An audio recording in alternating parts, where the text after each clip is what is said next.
punishing you. White guys are good for that shit. Y'all are good for that guilty shit. That's your punishment. For racism, guilt. White guys are so afraid to be a racist. I'm telling you. You see a few black guys walking towards you in an area you don't belong in, run. But you can't run. See black guys coming out. I don't want to assume that these young men are going to beat me in my face. I don't want anybody accusing me of racism. So they got to wait to get beat up first before they can even think about running. My advice, run, get home, feel guilty, but be alive. Alive and guilty is a good thing. Because if I see 5 bald white dudes walking towards me, I ain't going to wonder if they got cancer. I'm going to go...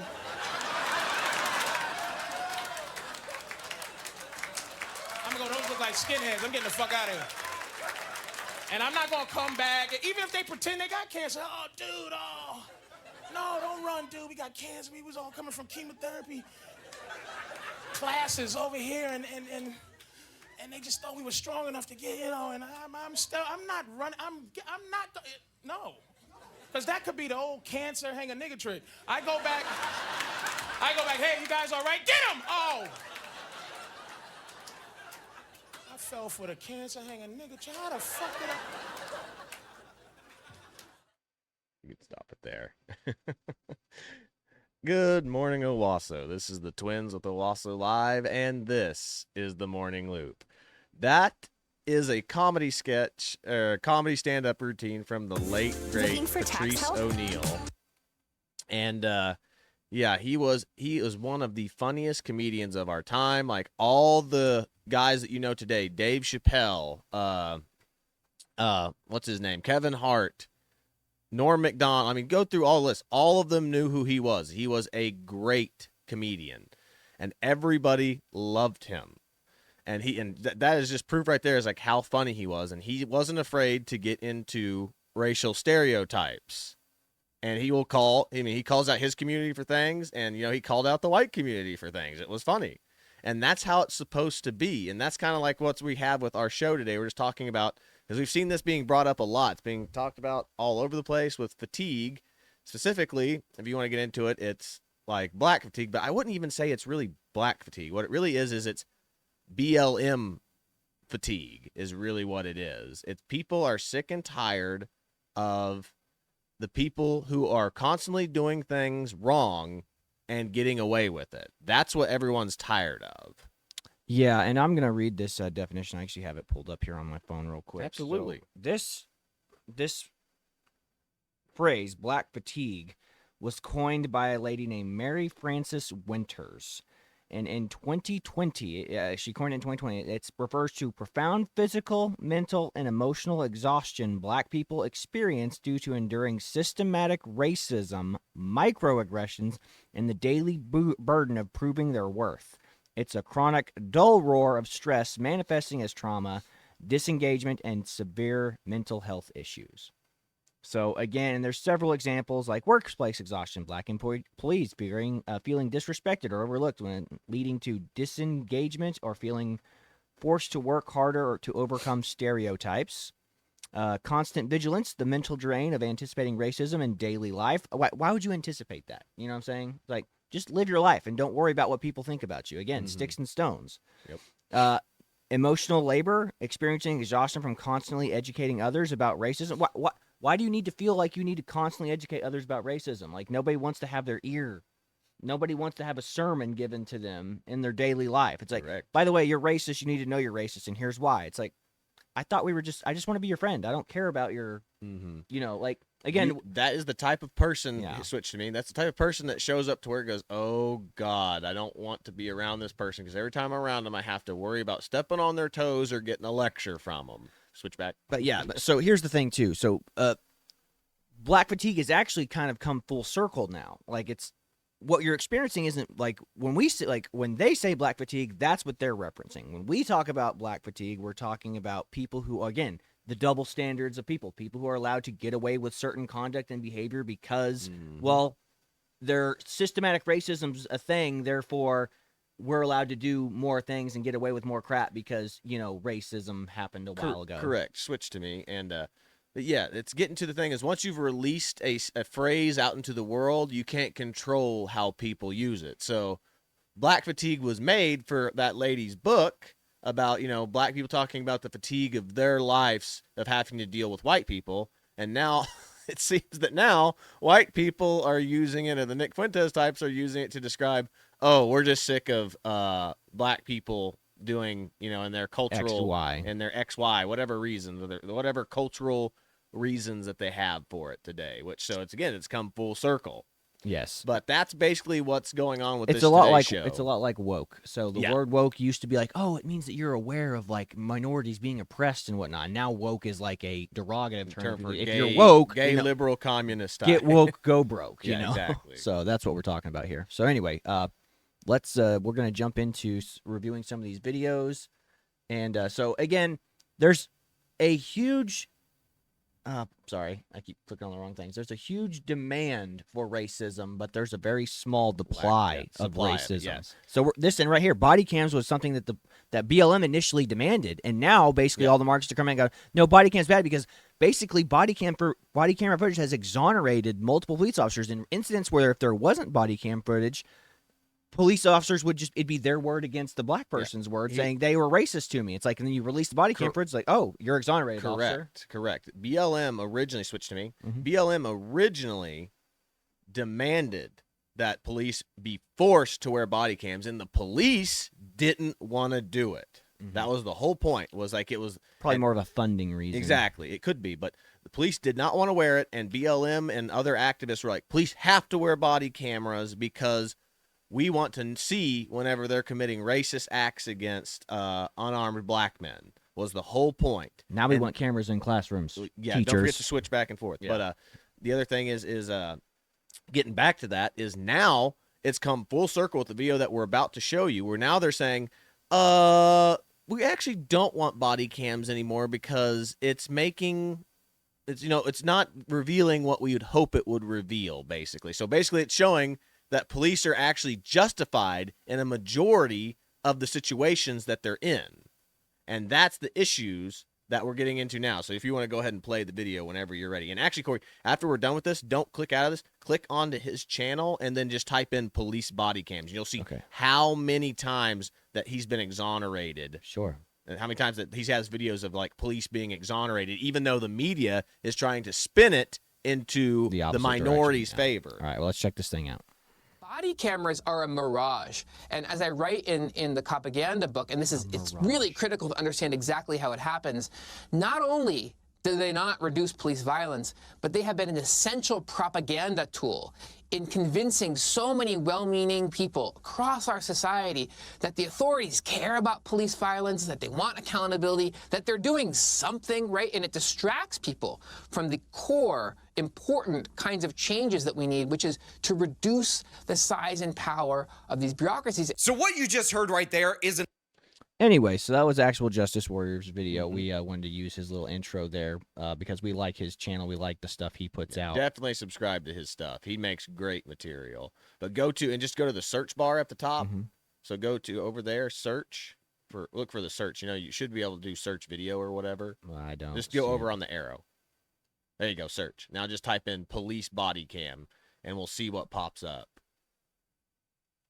Because there's so many videos. Type search. Yeah, just hit enter. Yeah, it should pull right up. Look at how many videos he have of police body cam footage that completely exonerates the officer. And you need to switch to me. That exonerates the officer, and the media tries to spin it into the favor of the victim or of the person who was shot in this case. So the perpetrator versus the police stories. And this happens all the time. The media can't do this anymore. That's the thing. It's basically this guy right here is like, I don't like the fact that these cameras show the truth of these people actually being violent and aggressive and attacking the police, because it doesn't feed into the narrative that we want to display. Because guess what? You know what sells? White versus black, or white crimes or on black people, or police shootings against black people. Yeah. That's what sells. You know what doesn't sell? black on black violence, other minority on minority violence. That doesn't sell, and they don't come. The cameras don't come running when they hear. I mean, that was the big Family Guy joke. I wish we'd pulled that up too. Was Family Guy joke is if you want to see the media disappear, just tell them it was a black on black violent crime that happened, and you'll see the media just disappear. Absolutely. Immediately. Absolutely. But anyway, let's check out some of these videos of these guys talking. All these videos are going to basically prove our points today. So check this one out. Black guy shares his experience he had at a Trump rally. It's unbelievable. Yeah, let me know if y'all believe this guy. Check this out. All white. It just, I got hit with an ocean of people screaming the N-word with the hard R, like a chant. And I was just like, What? Why nobody reported it on this from the media? Why did no one record it? it was so loud in that hangar that when they was chanting at us, Did they confiscate? like sometimes your when phone it's at the door? too Hey man, I've seen countless videos. As soon as a black guy feels like he's experiencing racism or somebody calls him the N-word, they're pulling their phones out. Right. The media's there. They're not filming this. Yeah. Because it's an ocean of white people chanting together Yeah. the N-word. Sounds like to me you got a problem with white folks. This sounds made up to me. It's not even believable. right then, I knew, never mind all like the racist encounters that I had when I was younger, I knew right then, you'll never be able to get me to shut up about being black. Never. What? And that is what radicalized me. That would radicalize you. Nah, if this really happened, the media would have filmed it. People would have pulled out their cell phones. If you would have did a video on it, your black ass would probably went to the media. It's not even believable. 100%. That's the Hodge Okay. twins. They make great material too. But yes, like that is 100% the case. If there was any video of a Trump rally, people shouting the N-word at somebody, that would have been posted all over CNN, MSNBC, or MS Now, whatever you want to call it. That is real-time ammunition in the gun for the media to use against Donald Trump. And yeah, of course it didn't happen. And So now I wish you had that other video that was pulled up, of the lady that was like, why don't you come over to the Trump supporter rally, and then I'll take you over to the Democratic rally, which was having an anti-protest at the Trump rally. He's like, wow, all these people are super nice to me, and everyone hugged him and was like, yeah, you can come sit with us. No one will bother you. And then the moment that she walked over there, because she was she's a known MAGA influencer, and then she walked over to the Democratic side with him, and they assumed that he was with her and started yelling at him and saying, get out of here, you're a traitor, you're a race traitor, and all this. And he was just like, he goes, wow, I didn't realize how bad it was just people thinking that I was a conservative. yeah. And it was insane. But yeah, then there's this next one's like these little moments right here where someone's speaking another language and an African-American or American black person assumes that he dropped the N-bomb when he's not even speaking English. Yeah, he's in another country right now. This is Japan where he is, and this is a Italian guy who said "mi amiga" or something like that. Yeah, which and, amiga in Italian means friend, my friends, mi amigas. But here, this black guy assumes he says the N-word, and like I said again, just goes up to him like he assumes this is the mentality we're talking about with American black folks is they assume that main character syndrome. I don't know what it is, but they assume that any person who is of opposite race is saying something rude or mean to them, and it's just like, what are you doing, man? Like you're a guest in somebody else's country, like. Don't expect to be treated civilly everywhere you go in the world. It's the mentality, and you switch to me, and it's that mentality of people assuming that anybody that's in their vicinity. I mean, I was guilty of this as a kid. You look at somebody, and you see somebody laughing and talking, and you assume that they're immediately talking about you. Yeah. It's like, you're not that important. Trust me, they're probably not talking about you. Unless you just like fell down or something, they're probably not talking about you. Yeah, and again, it's if they don't matter to your life, what do their opinions matter to you? Exactly. Like, again, don't be upset by things people think about you. So, yeah, check this video out. All right, he is an Italian streamer, and he says something in Spanish. I think he said "amiga." This guy, again, this is in Japan, so black people has made it over there, and he's pissed off because he thinks this guy said the N-word. Amiga. See, amiga. Let me explain. Vedo che la connessione regge perlomeno. È un buon inizio. No, mi dissocio. Nah, bro. You my Don't friend. be You. saying my No, nigga, no, bro. you my friend. Bro. No, I ain't no fan. No. I ain't no fan, bro. I ain't no fan. This No, gonna wait, be my wait. Okay. This guy doesn't even speak English. Wow. Don't say my. Say I'm sorry. But you is my friend. No. Say I'm sorry. On the No, chat. your son. Man, it is shocking to me how one little word has so much power over people. You sorry, sorry. for saying my right? No. This is what I don't like for band. This no good. This. Right. You said mine. No. Mi dissocio. No. What did you say over there? You said I'm sorry, right? Sorry. You're sorry for saying my right? I don't speak. No, Okay, but you you do but speak. you You say- said my. But you- I heard you say No. it. People like this black guy, they hate being black. Yeah. They don't like being black. That's the problem. It's not that they hate you because you're white or that you're not black. They just hate the fact that they're black. Ooh, I should slap you. He said he's anyway, sorry. boy. He said he's sorry. Ciao. Che cazzo vuole questo? But turns out they ID'd this guy.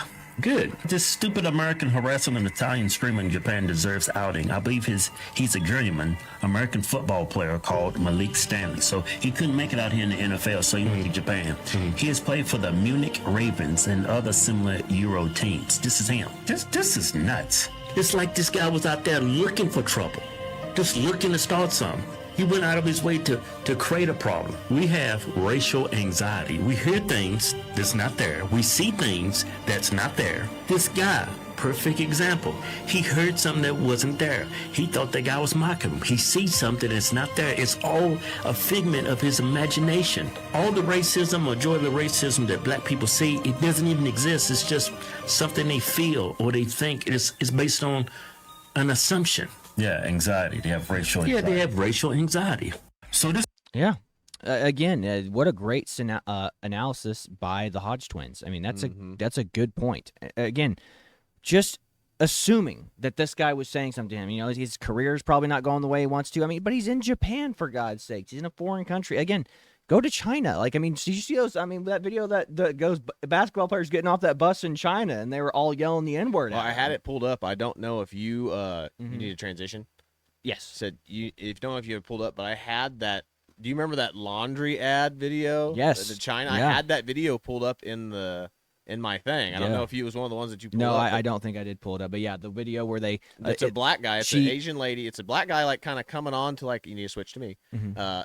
Is coming on to an Asian lady, and or a Chinese lady, we should say in this case, and she literally puts like some sort of like I assume it's laundry detergent, but you know at the time just like it looks like lotion or something, and then she pushes him into a laundry machine, and he comes out Chinese. Yeah, he comes out He comes out as an effeminate Chinese man. Mm-hmm. It's and hilarious. you're just like, it was one of the most racist things you ever seen, and that was a commercial. Corey, switch back to me. Yep. And that was a mainstream commercial in the Chinese government. That was approved by the Chinese government. Yeah. And you're Government like, okay, sanctioned- and America is the most racist country in the world. Government sanctioned racism. But Mm-hmm. again, it's not racist in a different country. Like, I mean, you can treat immigrants to China any way you want because they're not Chinese. They're not part of your culture. They're not part of your society. Mm-hmm. Would you hit the full screen button on that? This? Yeah, right there. Yeah. There you go. But yeah, that sums up what's talking about too. This is another thing that people are complaining about all the time is, and it does happen. It happens a lot. Is the rechanging of history and things. And Netflix is famous for this, and lots of movies nowadays are famous for this. It's like characters that have always been, white are being changed constantly. And like that's the thing. It's like, here is what really happened in the Irina Zarutska murder. We had a crazy guy that had like several felonies. Like he had like 27 previous felonies. That's out on the street and stabs her to death. And remember, she was a refugee from Ukraine. First time in history that the Democrats didn't stand up for a Ukrainian refugee. But and then of course, the big joke is everything is the Netflix adaptation. What'd they do? Irina Zarutska, they turn into a black lady, and of course the villain is a white guy. Yep. I mean, there's a reason these memes hit so hard because it's so culturally relevant. Again, the changing of history, the changing of this is how what society really looks like is on the left, and then you have what the Hollywood media. and the media would have you believe. Exactly. And it's absolutely insane. Switch. Yep. It's absolutely insane because this is what they're always trying to do. They're always trying to push the narrative that it's white versus black because that sells. I mean, if you want to talk about something that gets media attention immediately and it gets immediate viral sensationalism, it is racial tension, especially when it comes to black versus white. And that is the Democratic media trying to sell you on this. Yes. It's a problem. Like what was happening in that last one is like what we'll talk about, which we have other videos that will confirm this, is it's a lack of fatherlessness in the household. 'Cause who teaches children about respect? It's fathers. Because fathers teach their children that respect is earned. Yes, women live in this world where they are immediately respected, or they're at least given a modicum of respect because, again, men are women are given respect by men because men are attempting to court women. Men are attempting to sleep with women. So they're going to be given, even if it's fake respect. Correct. They're still treated differently publicly because of who they are, because of sexual dynamics. Again, men, not so much. I mean, look at girls. Look at how girls treat men who they are not sexually interested in. Yep. You can see the cruelty with women when it comes to that. You are a piece of gum on the bottom of a pretty woman's shoe that does not want anything to do with you, because you are there, and you're an annoyance to her, and she's doing everything she can to get you off of her. Or she's using you. She just feels she likes the validation you give her. Again, you're her emotional tampon, or you are her compliment machine that boosts her ego. Yeah, the worst thing that you can ever hear from a girl is like, "You're my second choice. You're my silver medal." Yeah, no kidding. That's but so yeah, true. it's absolutely the case. Is like fathers teach respect. Women can't teach respect. Yeah. They never have been able to, because a guy has to earn his place in the world.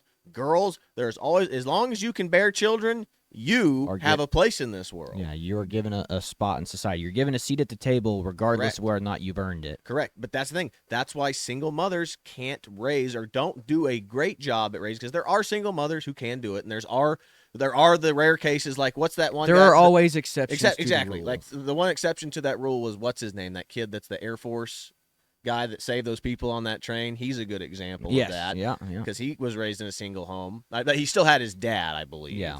But that's another thing. It's like the dad teaches you to respect things, like that you have to earn your place in society. Whereas single mothers can't do that. They can't do that because, like, men love me no matter what. Like, that's true.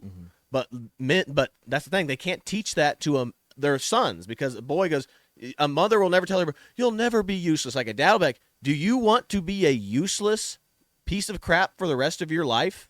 And that's the come to Jesus moment talk that you get from your father. It's like, do you want to be a useless piece of crap for the rest of your life, or do you want to do something with your life? Absolutely. And this next video we got pulled up is going to kind of show you what we're talking about culture-wise. And again, this is a propaganda piece kind of show, because, I mean, again, as long as there's been spring break and partying, like, there's always going to be drugs and bad elements, but like the problem is it's so much more public now. The 80s, like they're only going to show this stuff in the 80s. That's the other part too. Now. I was going to argue about this as well. Is like, it's not like we had cell phone videos back then. So if a huge brawl broke out on the beach in the 80s, it's not like it was that public. Yeah, but the difference being now, it's like this is world star stuff versus stuff you see on MTV. Exactly, but that's the point. Is like, that wasn't something that any of those kids, that even if that, say there was a news camera crew that caught a spring break fight like that back in the 80s, that's not something that's being publicly promoted. World star stuff like this is like, yeah, people are actively trying to get on World Star. Yes. That's the difference now. Again, I mean, and just look at this. I mean, stark contrast, but again, they didn't have cell phones back then. This is the stuff that, this is promo stuff for TV. Exactly. This was MTV trying to get people to come out to spring break to party. Yeah. And sell cigarettes. Exactly. And beer. But again, I mean, a big definite culture change now. I mean, the beaches are more crowded. There's a more rough and hooliganish type crowd. And again, to say that there weren't always hooligan crowds there anyway. I mean, spring break has been spring break forever. Well, any place where there's a bunch of kids, 18 to 20-year-olds getting together to drink beer and party is a hooligan element, whether you want to admit it or not. Yeah. And again, this is just this is a different place, a different, same, different beach, same scenario. That looks like North Carolina. Yeah. That looks like whatever. What's the one? Is that the beach in Charlotte? Is it? No, it's not Charlotte. What's the one? What's the one beach that's in the Carolinas? I have no idea. Myrtle Beach. Myrtle Beach. That's it. Myrtle Beach. That looks like Myrtle Beach by the weather and everything. And again, I mean, look at these dudes just filming and not like actually attempting to stop it and pull it apart. That's the problem that we have in our society now. Is where is the people to break up these fights? That I hate that doesn't happen anymore. Like when it first breaks out, yeah, I get it that nobody's trying to break it up, but nobody's trying to break this up. People are just getting their phones out and recording it. Yeah. Holding the weave, laughing, It's like good. I mean, this is the culture. This is your world star culture. I mean, this is what and I guarantee you these people probably don't feel that much shame about it either, It's sad. A lot of people will jump into this like, "Oh, dude, there's a fight. Let's go see it." Like, no, break it up. No.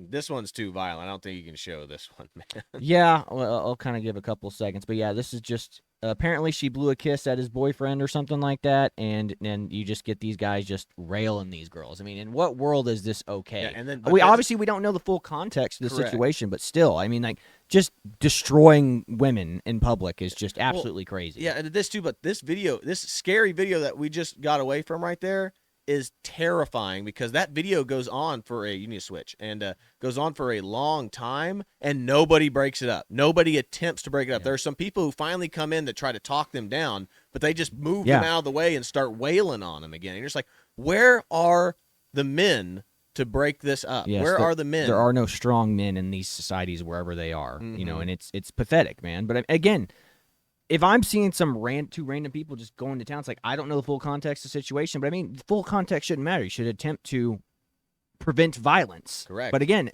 it's like this is what the red pillar guys say, like fresh and fit. It's like don't get in the way and help girls because again, girls will get you killed. You don't know what they could have been. Again, those girls. Every video we watch, like we haven't seen the full context for everything. We're just picking up the video when the fight starts. We don't know the full context of what drove this conversation. We don't know who the instigators are, but we do know one thing: men are significantly stronger than women. Not saying women are innocent at all. Like if you guys watch the show consistently, we in chat are firm believers that women are not innocent baby angel Aladdins. They are totally capable of. I mean, again, we're. It's like the Rihanna and Chris Brown thing. It's like we stand with Bill Burr. It's like that ass whooping didn't just fall from the sky. But again, you are physically stronger than a woman. You don't. The reason why you don't hit them is because yes, you will rock. You switch and you will rock them to their core if you go at them. I mean, that's the whole reason why Joe Rogan is against the trans issue is because of stuff like this right here. When a transgender person goes to town on a female UFC fighter. It's not even close to being fair. No. And again, all these videos we're showing you, obviously, again, we're not seeing the full context. Like that thing with that cheerleader you just watched. Like, we don't know what caused it. She could have said something rude. She should have said she was fat or something like that. We don't know. But again, it's just, it's like we don't live in a post-violent society anymore. Yeah. It's absolutely crazy. But again, and then we get comedians like this coming out and calling the world out as she sees it. So, I mean, this is, I think this girl's hilarious. I think it's Lena or something like that. You I have can't think of the her volume on that? No, I don't, but Okay, now good. I I'm do. glad I So we're going to check this out. We're going to watch this comedian. Yeah. You can be. Men will put up with it. But the opposite is also true. This is why fat girls... I remember this. I was laughing at this the other day. You are, the crazier you can be. Men will put up with it. But the opposite is also true. This is why fat girls used to be so nice. But then the internet and a bunch of black dudes convinced them that they were hot too. Now you can't even talk to one. Relax, bitch. You can't have an attitude and type 2 diabetes. If you're over 300 pounds, you need to be as sweet as your blood sugar. These fat white girls who get with a black dude, and then they're like, see, I'm not racist. And I'm like, come on, Cheryl. It's not like you had a choice. It's like when black dudes are like, I don't even like them skinny white girls. I'm like, come on, Daryl. It's not like you had a choice either. The hotter you are... Oh, that's good. I like that. We have a bunch of good comedian stuff today, man. I love it. Yeah, absolutely. I mean, again, and the reason we're leaning it, because this is not a subject that we enjoy talking about either, but it's culturally relevant right now because this is all over social media. All these fights. And again, it's all coming from a specific a group of people, and nobody sees it. And again, that's the reason we started with Patrice O'Neal. Like, I mean, God forbid a white person have an opinion on black culture. Yeah. And again, we're not saying, I mean, it's like I have black fans defense. I have black friends defense, you know. But again, like, I know plenty of black people and none of them act like this. Yeah. You know, it's like this is a cultural thing within certain communities. And it's, again, it always comes down to what Larry Elder says. It's a lack of fathers in the home. It's a fatherlessness problem and a respect problem. It's like women should conduct themselves like ladies, but they're not. They're dressed like prostitutes walking around out in public, and the men are entitlement culture. Like they demand respect despite the fact they haven't earned any respect. It's something that we always talk about. It's like men and fathers lead society. It's a sad reality, but it is absolutely true. Ladies, I hate to point this out, but I point this out when it came to parties and Greek life and when we were in college. Have you ever been to a female sorority party or like formal or dance or anything? They are awful. They are the most boring thing that you will ever do. Yeah. You know what's fun? You know, girls will go running to your houses when they hear that you're having a formal. They will beg you to take them to a formal or to like one of your parties, to get invited to one of your like date nights. Is because we call them sorostitutes for a reason. They'd come to every single, like there were girls who pride themselves. I've been invited to every single fraternity's formal this year, every single one. And you're just like, that's what you call sorostitute. She's just looking to go to as many formals as possible. It doesn't matter. I mean, she's just dating guys to date guys to go on trips. And again, but yeah, we would always tell our young guys in the fraternities, they'd be like, "There's no girls here. We can't have fun." I said, "Guys, we have fun first, and then people show up." Yes. And like that's what they go. No, they won't. It's like literally, you'll get random knocks on the door. Like literally, every Friday and Saturday night, somebody would knock on the door. Be like, "Are you guys doing anything?" And if there was a bunch of cute girls there, you'd let them in. One of our most favorite things that me and him would do, and we didn't start it, but like we did it. We had a one day where we had we had a tarp. I had a giant tarp, and all we would do is we get a water hose and some dish soap, and we just have some beer out front with the boys, and we would start sliding down the thing, and everyone's just like, "Look at these weird guys just doing a slip and slide out on their front lawn. How weird." You know what happened? Turned out to become like a huge thing where the rest of the fraternity row started coming out and partying on their front lawns, and girls are walking down and would literally like, "Can we go down here, guys, and slip and slide?" Like, yes. He goes, "You start the party, guys, start the party. The girls will come." Yes, again. It's like, if you build it, they will come. Yeah, well, again, it's like with that famous line from Batman, The Dark Knight. It's like if you pretend to have a little fun, maybe you'll actually start to have a little by accident. Correct. You know, that's 100% the case. But yeah, but guys push fun and push the culture. Can you switch? Yeah, men are drivers of fun. Of the fun and culture. Women are followers. They always have been. Again, this is why there are female sports commentators. This is why cheerleaders are a thing. Men do the sport, women are tacked on. They're a side. They're a party to the thing. So anyway, but again, and more. Again, this is all,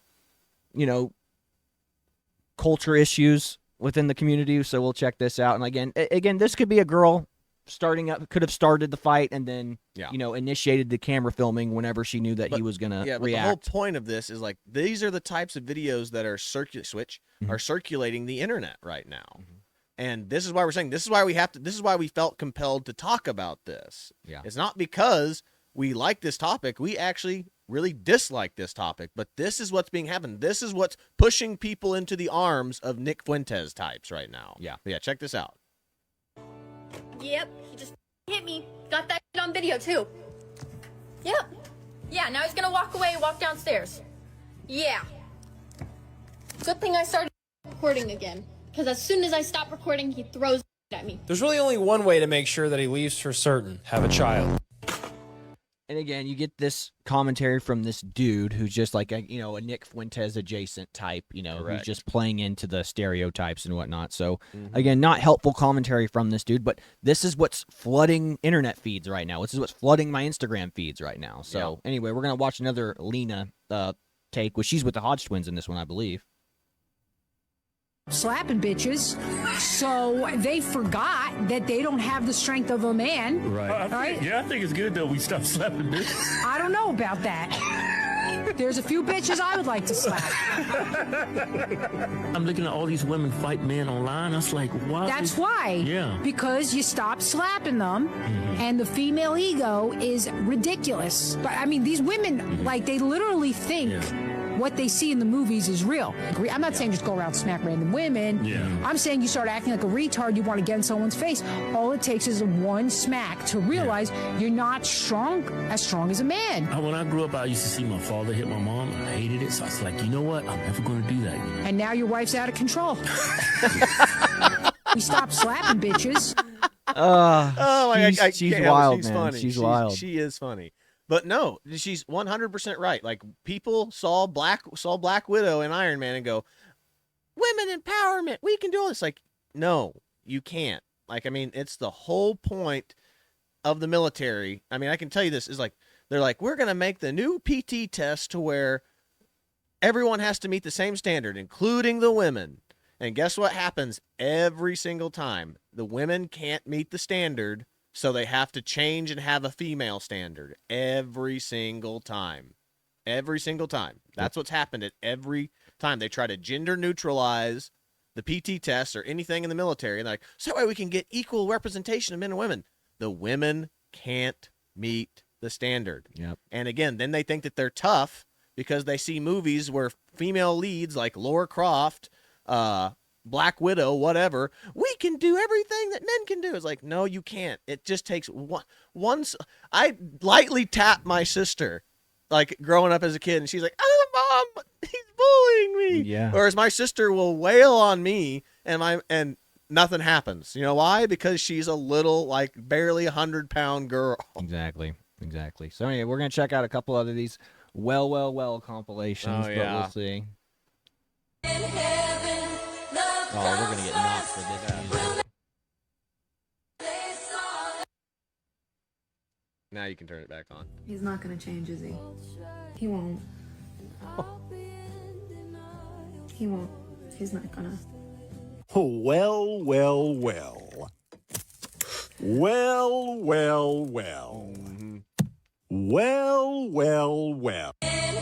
And again, you know, this goes to show you, I mean, fathers help daughters vet men. Yes. You know, like, I mean, like, we can look at tendencies. We can look at guys. You know, most people be like, no, that's racism. That's tribalism. No, it's not. Yeah. You're looking at people's past history. I mean, how do you judge someone's future? By looking by what they did in the past. Yeah. One of our best friends talked about this all the time. He was like, he goes, I stopped telling girls to date guys because anytime I told a girl, don't date that guy, he's bad news, do you know what they would do? They would go date that guy anyway. It's probably because I know, like I said, we know, if we know the guy, like, yeah, he messes around with a lot of girls. Don't do it. He's going to break your heart. And women are like, I can change him. You know, as you always say, my vagina is different. Yeah, it can change him. I'm special and unique, and my vagina is special and unique. And again, it's you're not. You're not special. You're not unique. You don't have the power to change men. Only God has the power to change men. You know what I mean? Like, and they have to come to that realization on their own. Correct. Like, I had to be like, I'm a piece of crap, and I need to change my life for the better. If you haven't come to that conclusion, they're not ready. Yeah. You know, and again, especially in college, because, like, they're getting exactly what they want all the time. Yeah. It's like, oh, I mean, I was banging this other girl, and now this other girl wants to bang me too. Sweet. Correct. You know, it's great. But yeah, no, this is Antonio Brown. He's always crazy, but this is him messaging one of his baby mamas. You know, like I said, you just saw the video of them together and looking happy and the post-birth and all that post-birth bliss, and now you have, and here it is now.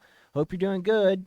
Ace is doing good. Could really use some help paying the rent this month. If you could help me, that would be very helpful. FUB, go suck a D. You know, and Ace lives under my roof. You have an obligation to help, Antonio. Wow. And again, you know, it's just like one of those things where they're proving all the stereotypes right. Well.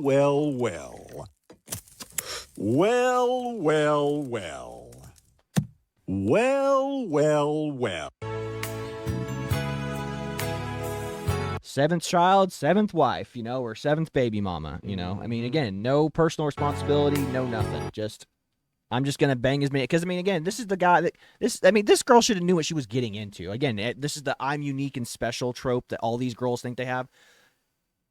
Antonio Brown is notorious for saying, don't show me your Instagram. show me your highlight reel, because he's trying to make athlete babies. He doesn't. He's like, show me what your stats were from college, high school, and what at professional. Yeah. I mean, that's a sad reality. Yeah. It's like, people get mad at Elon Musk and the Epstein types for being that way. It's like, I'm going to make my own, perfect, super smart or super athletic children. But if athletes do it, it's just like, oh, that's not that big of a deal. Yeah, it's silly. It's dumb. But yeah, here's more stuff. Crowder talking about some more fatigue. Dallas, by the way, this is all one city. Oh, you gotta be tough to start a fight while on the back of a bike.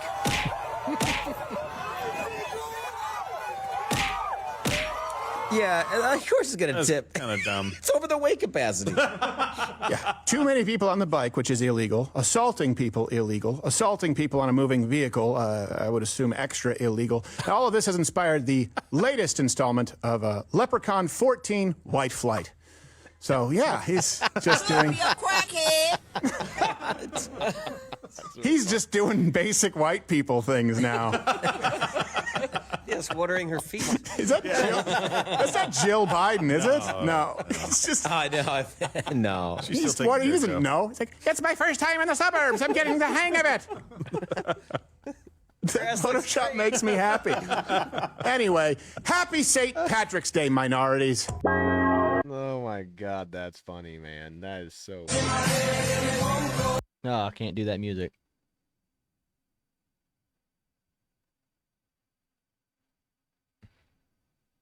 Became a content creator. She means an online. I think she means an online prostitute. Yeah, OnlyFans model. Yeah. Jamal. Oh no. Well, well, well. Well, well, well. And again, it all comes down to, again, probably fatherlessness in the homes. And again, this is some, I came across some crazy stuff today. A man punched crossing guard outside an elementary school in Pennsylvania because he got impatient waiting. Mm-hmm. Guys, surveillance video shows the terrifying moment a man punched a school crossing guard in the face and ran away, leaving her unconscious. Video from another angle shows what led to the attack. Police say the suspect, driving a gold Nissan Altima, drives past and abruptly pulls over. He gets out of his car and chases the crossing guard down, yelling in her face and punching her. According to Police Chief Joseph Gabe, the victim told detectives the man was getting impatient while he was sitting in his car waiting for her to cross with the children who had just gotten off the school bus. We believe that he's unhappy that he has to wait while she does this, and he becomes irate. And thanks for the commentary, officer. Oh man, that's absolutely insane to me, because those are usually little old ladies that do that. Yeah, but again, I mean, this is a lack of emotional regulation. This is anger regulation. Again, a million things could have led up to this, but again, you just don't lash out like people like that. And this is something that you see a lot. And again, why are they why are these large groups of people fighting on the beach in spring break? Why is somebody sitting in their car mad that a crossing walk is trying to get kids across the school safe? I mean, the kids getting to school safely, be darned. Yeah. My life is so much more important than theirs. Never. I said I've been late for work before and in a hurry, and never have I thought as I've drive past. I have to drive past like a school too. Mm-hmm. I just thought about that. I have to drive past a school as well. And never have I thought I'm in so much of a hurry that this crossing guard or these kids crossing the street are just I'm going to run them over or anything. It was like never in my life would I just think, I'm going to get out of my car and beat this crossing guard person just because. Yeah. And we're going to watch this. This is a pretty interesting little take that this Chicky Poo has here. So I'm going to refresh this and we're going to watch this. Yes, no, this is actually really interesting. In American history, the number of white people went down.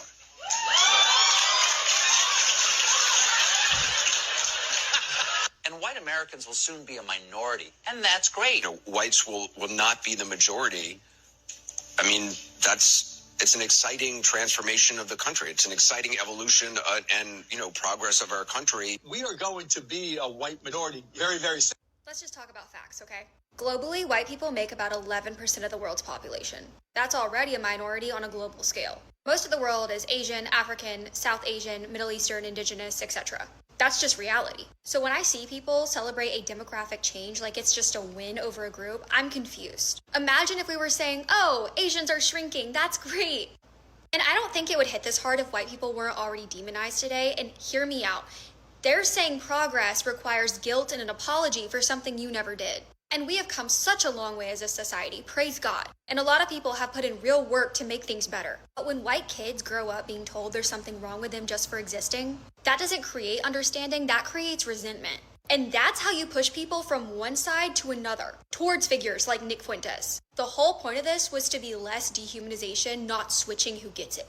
First time in America. Yes, this is 100% correct. And this is what we've talked about since day one. Is like, you want to know what's pushing people into the arms of the Nick Fuentes types? It's that right there. It's the fact that these people are like, it's okay that America is becoming less white. It's like, where would you celebrate that at any other thing? If just imagine saying that America's becoming less black. What would happen? What people in the media would say, like, you are a Nazi white supremacist Nick Fuentes type. Yeah. It's like, okay, but you can celebrate the erosion of white culture and, the lowering of the white population in the United States, and that's okay, but can't do that this way. So, but yeah, and that's why I have this one pulled up right here, is the South Africans like saying that it's okay to shoot and chant to kill the white people, calling for white genocide. Yeah. Again, this is a call for white genocide, but I mean, again, imagine if this was happening in the United States. If Nick Fuentes had a rally like this. Well, and here's the other thing too. It's like, even if they didn't, the left will argue that no. I mean, Donald Trump being elected president is proof that something like this is happening. Him being he is a white supremacist. He is a racist. Again, it's real in their worldview, in their crazy, retarded worldview. Yep, 100%. But I mean, this is crazy. I mean, they're actively calling for the death of minorities in their country. And again, you can be like, oh, but apartheid and all that stuff. It's like, still though, even if the apartheid hadn't been a thing since the 90s. So now what's your excuse? Now they've been in power for 30 years. Correct. It's absolutely insane. What's this? Oh, this is one white guy getting jumped by, you might want to turn down the music, but yeah. Getting attacked by 15 black guys. He's getting jumped by 15 black dudes. Where's this at? I don't know. That's why I said, for all we know, this is Probably all AI. This is yeah. just some guy commenting on it afterwards. But I said, that's why I said, you don't even want to show this because of how bad it is. That's why I said, I told you. They said, it's like, this is a problem with the culture. It's like, yeah, like most fights, it's usually supposed to be a good fight is supposed to be one-on-one, not supposed to be one guy versus 15, Oh, did he? Okay, so yeah, he held his own. But like I said, we don't know what this is. This is a video on the internet. I don't know who this guy is. Yeah. But like, this could be fake for all we know. It's always 15 on fucking one, 20 on one. Could you imagine if that shit was vice versa though? That shit would be all over the fucking news as a fucking hate crime.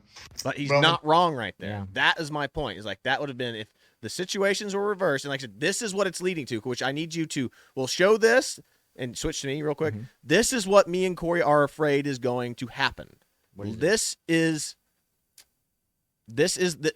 we'll click on, because after this video is over, Corey, you need to click on the site, because this is what people are being fed. Like, you click on, I clicked on like one video that was relevant to today's topic, and I start getting fed this. The algorithm immediately started feeding me this on Instagram. And like, so just play this video, Corey, and then we'll talk about it more, and then click on the actual like guys' profiles. Yeah.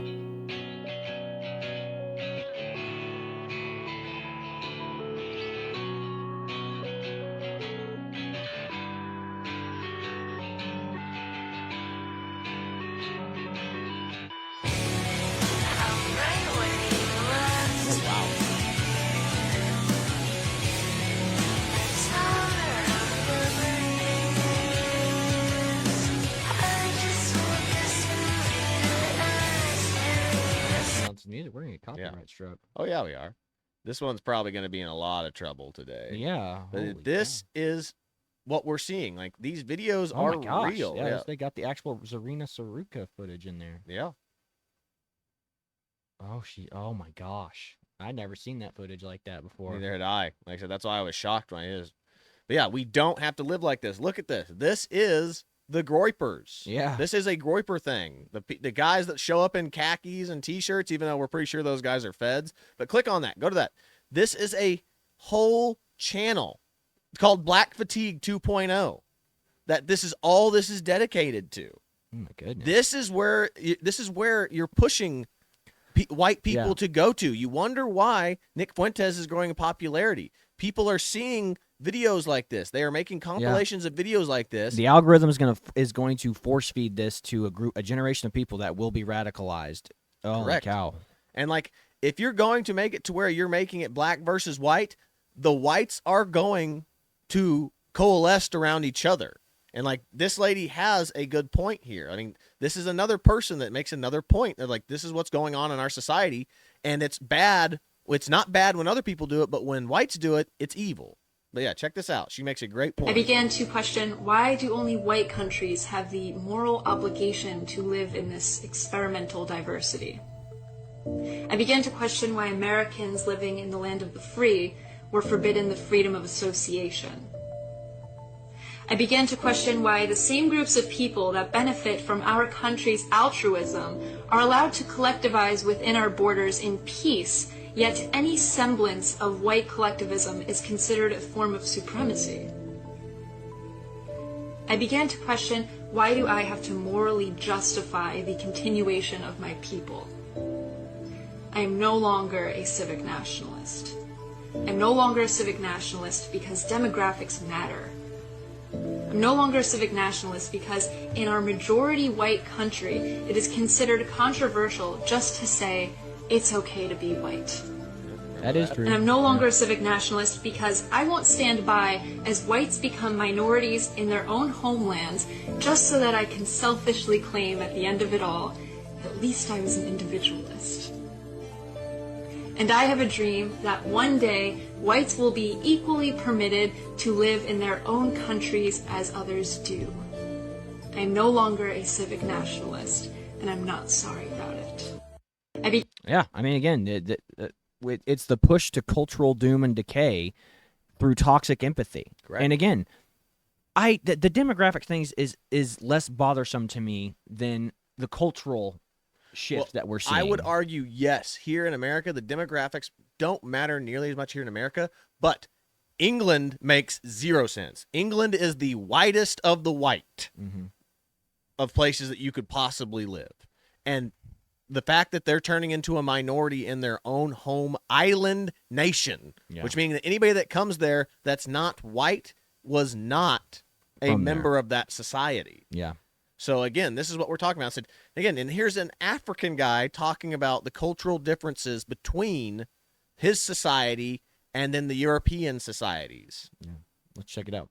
We've shown this guy before, by the way. 8 million white people arrived and built that country to the standard of a European country. So the majority, 51 million black people, were waiting on 2.8. So 32 years ago, they gave the country back to the blacks. I was there in 2022 to speak. They are now having load shed. Electricity can't stay on. Water is not flowing. Roads are cracked. Airport is breaking down. The Durban train station is finished when they gave it to blacks. So you're saying that they're not capable? 2.8 million white people arrived. Is that restarted? Yeah, it restarted. That's it. I was just like, so you're saying they're not capable? Yeah, and this is the guy that basically talked about how the fact that they don't have a word for infrastructure. Yeah. There's no word for maintaining infrastructure in their society.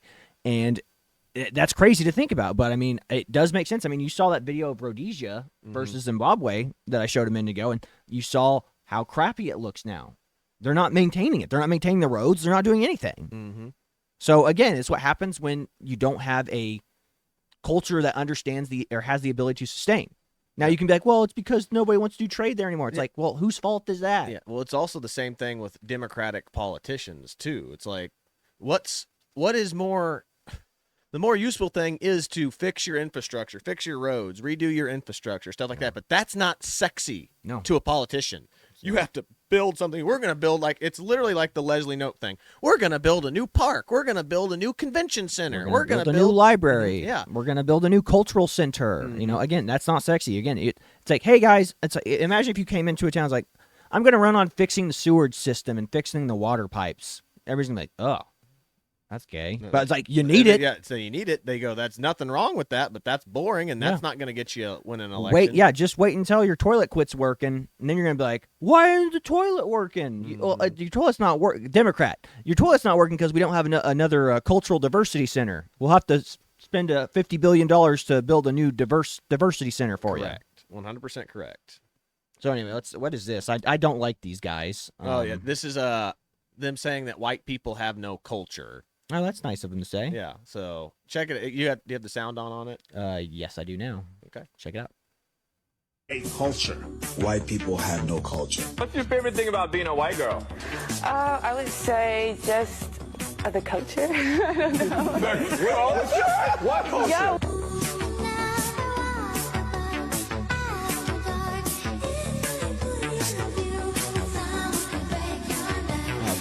This is so it's just like basically showing like we build societies, we build epic societies. Is what it is. Like, so again, that is the arrogance to be able to say something like that, to be like, you have no culture. It's like, okay, well, what is your culture? And I mean, like, and then what they'll say, like, jerk chicken and like banging on drums, like, if that's your culture, that's not.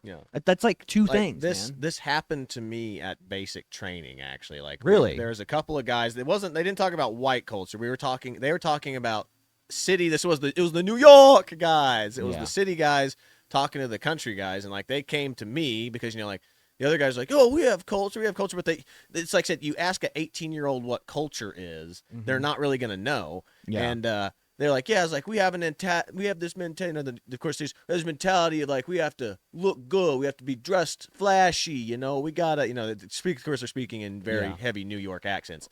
We look flashy. We just have an attitude and a mentality that says we ain't gonna take no for an answer. So your culture is materialism, very much so. Shallow materialism. But like I said, so then he looked at me and said, "So what would you say your country culture is?" Say it very condescending. I'm like, "Oh well, we definitely have like a culture of like around cars, because everybody has a car out in the suburbs and in southern states, because we have to go. So cars are big deals. Like, why would you need a car? Like I said, we have the trains, like we have the buses and the trains and taxis. We don't need that. It's like, well, we do, because taxis aren't going to, how much you'd pay for a taxi to drive all the way out to the burbs to come take you into work every day? It's like, we're very into the cars. Like I said, there's a reason why like racing, why we're into NASCAR. I was like, we're very into like shooting and hunting and doing sport. I mean, why do you think that the South is so into sports and football?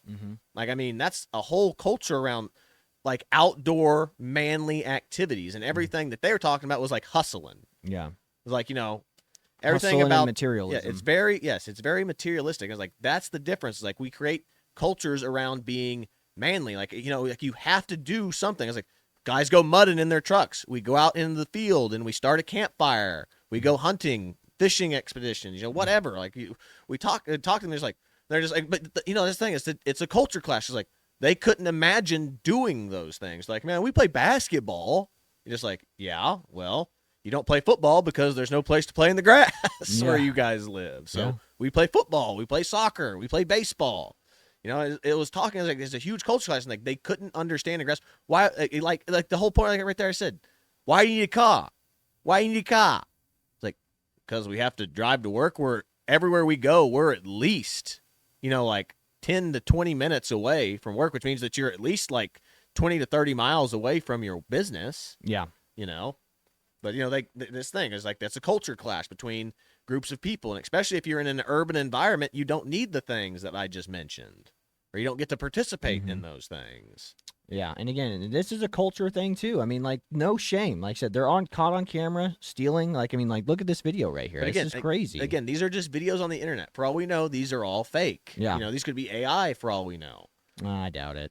But again, it's not far off base, and this is what people are sick of seeing. Like, if that there's a Democrat out here that excuse this, that would be like, they could be living on welfare, and they just need to take food to their family or whatever. What about the business owners there? Don't make excuses for stuff like this. That's what we're sick of. That's the whole portion of this, of the fatigue part. It's like, stop making excuses for these people. This is like, I mean, this video right here actually kind of summarizes like what we were talking about when we were talking about fatigue. Again, 131 arrests. Unidentified victim was set on fire. This guy had 72 arrests, set this little girl here on fire.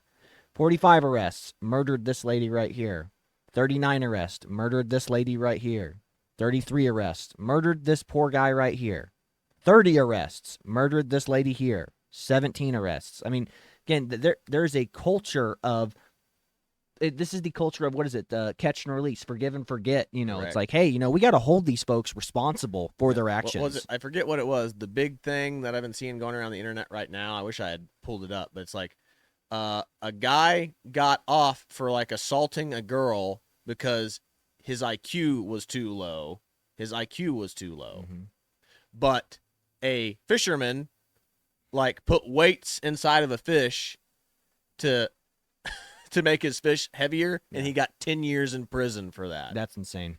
And you're just like, one of these things is not like the other here. And what this video here, this is another black comedian. Culture. And he actually is talking about what you were just talking about inside. Like, you had this issue at basic training. Yes, I did. Like, That's and why I wanted did to too. talk about this, yeah. The Africans from Africa do not like. Not even them. Like, you can also add Jamaicans in there. Yeah. Or anybody that's not a United States. You switched to me, by the way. Anybody that's not a culturally African American or a Black American, like, they don't like each other. Those were the biggest fights in the barracks rooms back at basic training, were between legitimate Africans or Jamaicans, like people who are non-American blacks, versus African American blacks of the United States, or Black American Americans. blacks. Yeah, Yes, Black exactly. Americans. Yeah. So check this out. Don't like black people. Y'all know they treat us like shit. They talk down to us. They think they better than us. And I don't understand, because we from the same tribe, kind of. But they like white people, though. They treat y'all like family. As soon as y'all come around, they get excited. Excuse me, Mr. White Man. Thank you for bringing us here. We love you. Yeah, the white man. As soon as they see us, they get an attitude. Hey, how you doing? This nigga. We don't like the black man in America. Motherfucker, you don't work, you don't do shit. We don't like you, you black motherfucker. Like, who are you calling black, motherfucker? I'm brown, you midnight. Who the fuck are you calling black? Like, nigga, if you stood up against a building, you'd look like an alley. Who the fuck are you calling black? This shit is unjust. But yeah, I mean, this is true. I mean, again, it's like what we were talking about a minute ago. It's like the biggest culture clashes eyewitnesses was not between white and black. It was not between Muslims and Christians. It was between black Africans and black Americans. They did not like each other. And again, like, everyone's like, oh, those are like, they'll look at us like, you're talking we're not talking crap. I was friends with both parties. Yeah. I had friends with the young black kids. Like, I thought they were all hilarious. Those kids cracked me up. I enjoyed hanging out with them. And then you had the Africans, and I said, but they did not get along with each other at all. It was insane to watch. And here's the thing that I always heard.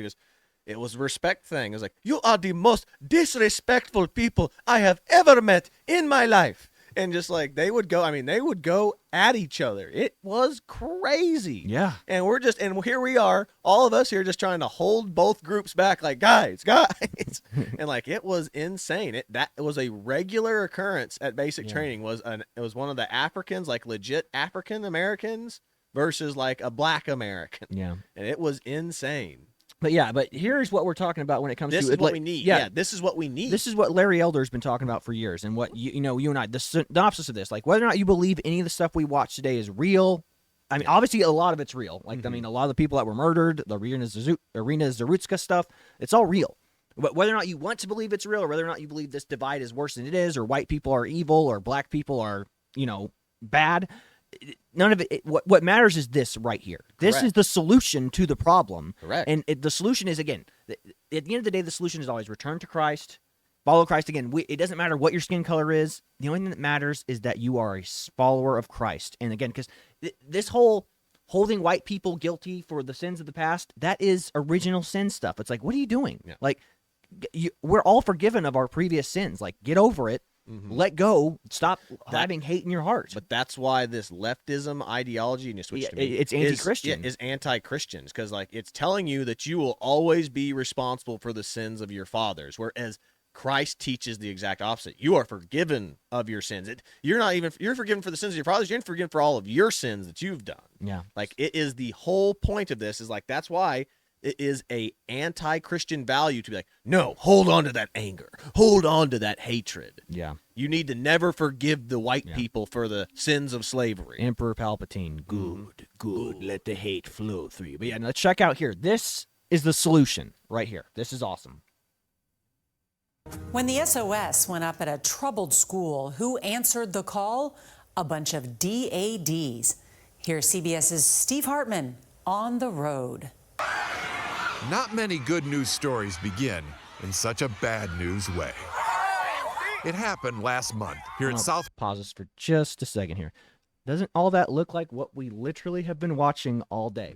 There is a reason why World Star Switch is a thing. Like World Star came up to show fights like this. It's either people smoking, breaking the law, stealing, or getting into fights like this. That is the World Star mentality. And I hate to say this, but World Star is exclusively like a African American thing. Like white people will watch it, but it is African Americans that basically run and operate that thing. Absolutely. And that's the culture that it swings around. It's like, I want to be that person on World Star. You make that ideology look cool, people are going to try to emulate it. Absolutely. So anyway, let's get back to this because let's get back to the solution to the absolutely. problem. This is the solution to it. Wood High School in Shreveport, Louisiana. Plagued with violence. Over the course of 3 days, Another fight. 23 students arrested for fighting. Massive police response to But strangely, there hasn't been another incident since. Perhaps in part because of this most unusual crisis intervention team. Nobody here has a degree in school counseling. No majors in criminal justice. No. Your qualifications are? We're dads. We decided the best people who can take care of our kids are who? For us. So Michael Lafitte started Dads on Duty. We're out doing what we do for our babies. A group of about 40 Southwood dads who now hang out at the school in shifts. Let's go. Today, any negative energy that enters the building has to run a gauntlet of good parenting. What's going on, buddy? You moving fast. I like that horse. I immediately felt a form of safety. We stopped fighting. People started going to class. How could that be? You ever heard of a look? A look? Dads have the power to do that? Yes. Not many people know it, but yes. Let's go. Pause it just for a second. What it really is teenage boys that are raised by single mothers are not afraid of a bunch of women in Faculty school. members, Yes. Like there are very few, like, the teaching divide is like 10% male to 90% female, and boys are not. Once boys become teenagers, they are no longer afraid of their mothers and the women. Like that's why they'll have these knockout brawls at schools. Do you know who they aren't? Do you know who they are afraid of? Grown ass men that are the same size and can actually put up with them. And again, and here's the thing too. It's like men, like dad, they're like, you don't have like a degree in like therapy or anything. It's like, what do you need a degree for? It's like a dad can walk in, look and see when his son's mad or upset. It's the same with every other kid. Like any dad can look at a kid and be like, he's got a bad attitude today. He's mad about something. And then like they walk up, hey, they could reach out to him in kindness and be like, hey, but it's like just in the hallway. It's like, hey, walking fast, got a quick attitude. I like that. It's like all of a sudden it's like somebody compliments you for the way you're walking. It's like it can change. It's like you might be, oh, that was stupid, but it might also just make your day and make you laugh. Up 2 degrees. And again, it's like, hey, imagine if seeing a kid who's like pimped up and looking mad. It's like, hey, buddy, what's the matter with you? What's going on, man? How's your day going? All of a sudden that little interaction again, it's like. One of the biggest things you can do in prevention is speak softer. Like, because if somebody's mad and they're trying to yell at you and you start going, what was that? What'd you say? It's like, and you're talking softer, it might make you look meek, but it also makes them have to hone in on what you're saying. It's like, I don't know what you're saying. It's like all of a sudden you have to listen. So they have to take off the focus off of their rage and focus in on what you're saying to focus on the words. Like, what did he say?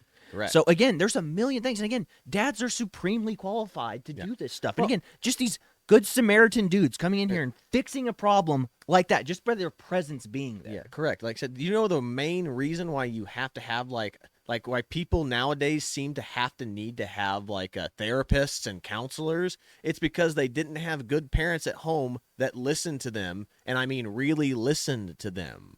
That's the point. It's like, if you need a therapist, it's because you had a shitty family. Yeah. That's the only answer. You had negligent parents if you need therapy. Yeah. That's basically what this comes out to, because a dad is a mentor. A dad is a counselor. A dad is a psychiatrist. Same can be said for a mom. A dad is an employer. But exactly. But the only differences between a mom and a dad is also an enforcer. Yeah. A mother can be an enforcer until the boy becomes more powerful than she is. Mm-hmm. She is no longer an enforcer, and that's the difference.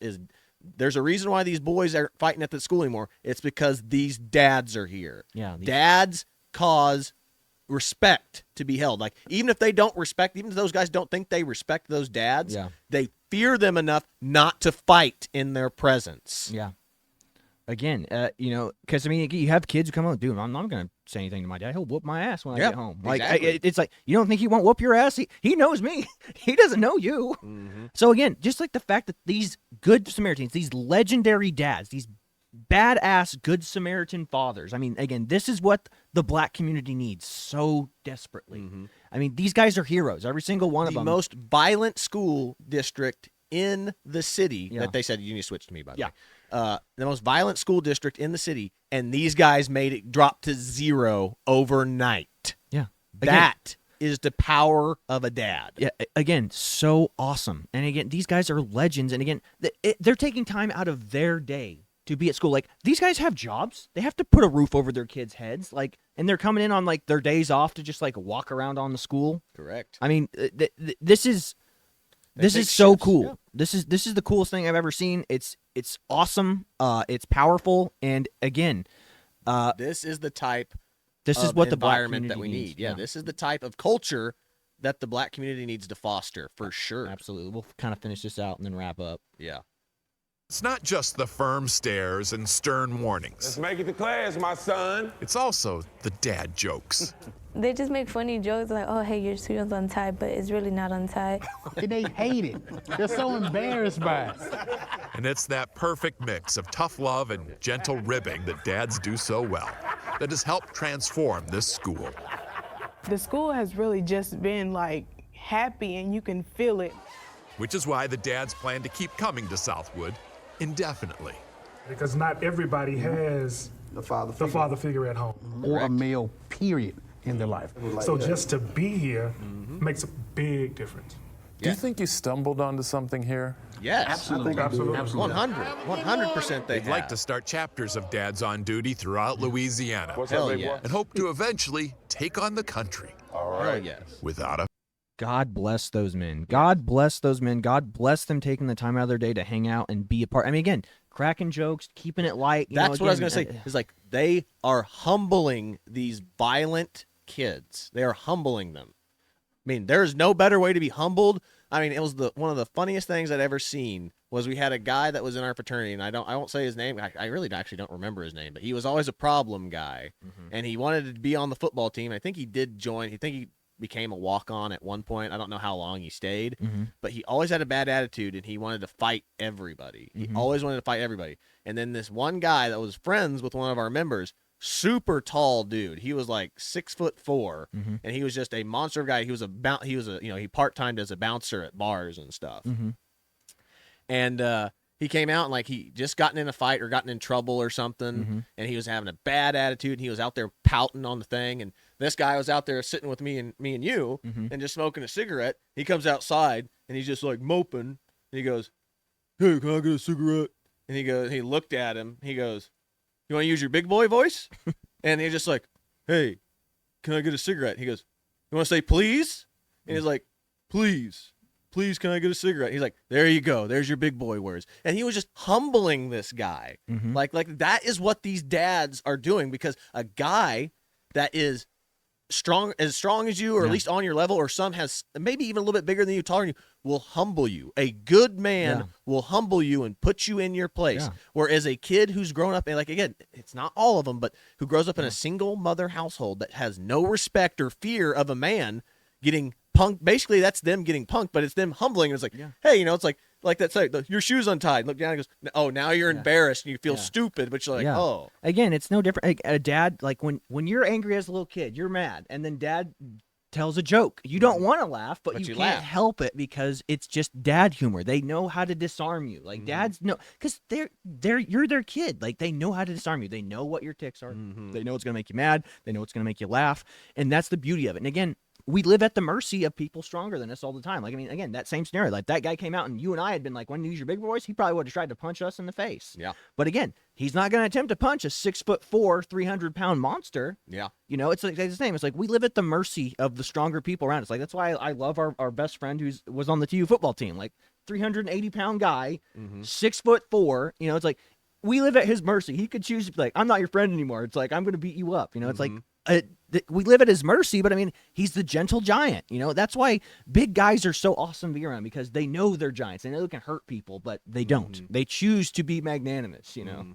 Yeah. But again, that's what these dads are. These dads are giants in that community. And again, you know, I'm sure there's a bunch of kids who go, I could take them. You know, it's like, but they won't. Yeah, they won't. Yeah, because again, there's nothing like old man grip. There's nothing like old man strength, you know. Correct. And there's something about it, you know, that you might get a couple good licks in, but they're going to get you down. Yeah, no kidding. So anyway, that's about all we wanted to go over. Like I said, we wanted to end positively because we want to show you the problems with the community. And again, it's like, you know, communities, we don't want to air out our dirty laundry, but at the same time, if we don't point out these problems, and if other cultures and other groups of people aren't allowed to comment on it, then how are we going to have any dialogue or civil dialogue in our lifetime? Correct. How are we going to get over this racial divide ever? Yeah, you know? correct. So again, this is what we're doing. We want to highlight the heroes, the legends that actually are solving problems in society. This is what we need. If this little thing right here solved this problem at this school, imagine what it would do for an entire community of people, just having dads there. Which we're going to end the show with a funny little thing. Like, it's the funny stereotype thing, which you didn't play it either. I also pulled up the ones like when your white guy says something, when the white guy you're dating says something that reminds you you're white. You didn't have that one pulled up here, but this is the one of like, why is it always the white guy stereotypes, or how like nice we are, or like how, you know, just like how disarmed we make people feel or whatever. But that's what we're going to end it out with, this hilarious video, because it made me laugh. Yeah. Really good. So I'm like, this is where we're going to end the show, but this is the Twins with Owasso Live. This was the Morning Loop. Be sure to like, share, and subscribe so you too can stay in the loop, and comment your opinions down below. Let us know if you think we're right, if we're wrong. Let us know in the comments below, and we'll catch you on the next one. See you later, everybody. God bless you. No to say Hi, can I just get a is 3-piece reaching spicy new with the levels. mac and cheese inside? Yes, sir. Is that gonna be all for you? Yes, sir. Yes, sir. Yeah, that's it. All right, it'll be $13.57. Thank you. No problem. So your food? Huh? Yeah, your food's ready to go. It's ready. Yes, sir. Hot and fresh. Thank you. Can I get buffalo sauce? Of course. Here you go. You're just gonna give it to me? You're not gonna charge me $2 or threaten to beat me up outside? No, of course not. Why would we do that? Great video. Thank you. No problem. Hey, sir. Huh? Have a great day. Great day. Have a great day too. Yeah.